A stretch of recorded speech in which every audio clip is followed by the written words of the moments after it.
বিগত দিনের ন্যায় এবারও হিন্দু ধর্মাবলম্বীদের বড় ধর্মীয় উৎসব দুর্গাপূজায় রংপুর ৪ পীরগাছা কাউনিয়া আসনে মনোনয়ন প্রত্যাশী উপজেলা জাতীয় পার্টির সভাপতি ও সাবেক উপজেলা চেয়ারম্যান আবু নাসের শাহ মাহবুবার রহমানের পক্ষে পূজা মণ্ডপ পরিদর্শন ও আর্থিক সহায়তা দিয়েছেন উপজেলা জাতীয় পার্টির নেতৃবৃন্দ। উপজেলার ৮৭টি পূজা মণ্ডপ পরিদর্শন ও আর্থিক সহায়তা প্রদান করেছেন দায়িত্বপ্রাপ্ত জাপার নেতাকর্মীরা।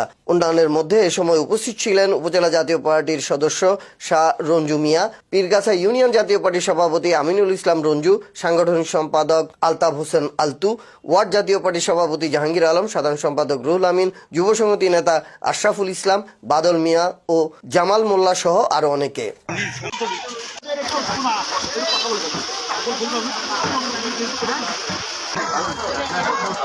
হলেও উৎসবের বেলায় আমরা একে অপরের পরিপূরক।